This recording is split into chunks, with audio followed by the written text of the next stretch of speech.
बार मेरे प्रधानमंत्री का भाषण वो लोग सुन लें। जितना ध्यान ये लोग हमारे प्रधानमंत्री को क्रिटिसाइज करने में लगाते हैं, एक बार अगर उनके भाषण को वो सुन लें तो उनको पता चलेगा कि मेरे प्रधानमंत्री के द्वारा क्या क्या कार्य किए गए हैं। तो विपक्ष जितना समय भ्रमित करने और गुमराह करने में लगाता है, उतना समय अगर मेरे प्रधानमंत्री की बातों को ढंग से सुन ले तो उनको भी पता चलेगा कि बिहार में क्या नहीं था और अब क्या आ रहा है। अरे प्रभु, मैंने कतई ऐसा नहीं कहा। कौन सी जगह पे आपने मेरी इस बात को सुन लिया? जब सवाल ये पूछा जाता है कि आपके कार्यकर्ता चाहते हैं, तो वो हर दल का कार्यकर्ता चाहता है।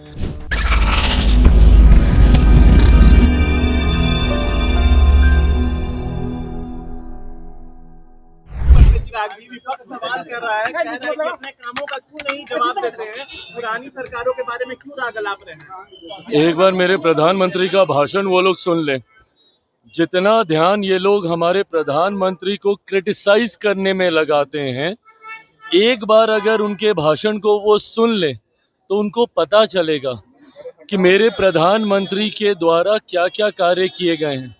आज का उनका पूरा भाषण सिर्फ और सिर्फ विकास और डेवलपमेंट पर ही आधारित था कि हमारी सरकारों ने पिछले 11 साल में क्या किया है।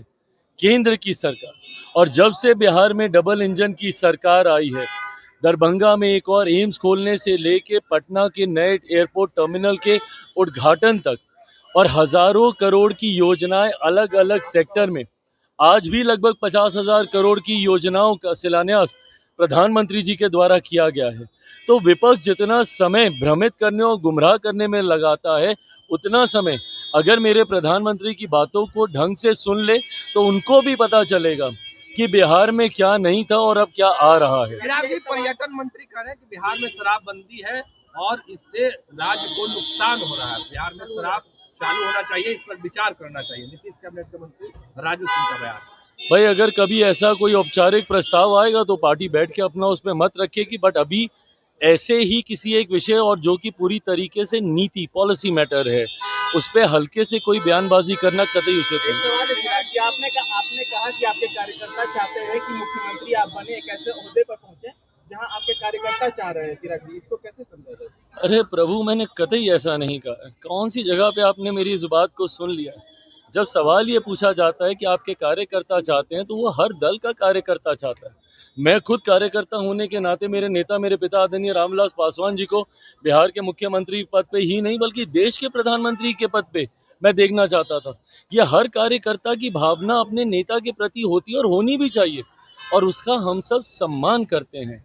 पर भावनाओं से देश नहीं चलता है, भावनाओं से सरकारें नहीं बनती हैं। आज की तारीख में बिहार में ना मुख्यमंत्री पद की कोई वैकेंसी है और ना ही इसके लिए लोक जनशक्ति पार्टी रामविलास की तरफ से कोई प्रयास किया जा रहा है। इतना जरूर है कि एनडीए की एक मजबूत सरकार बने और विकसित बिहार के बनाने के लक्ष्य के साथ जो हम लोग आगे बढ़ रहे हैं, उसको हम लोग पूरा कर सकें। भाई हमारी फ्लाइट अब छूट जाएगी, प्लीज।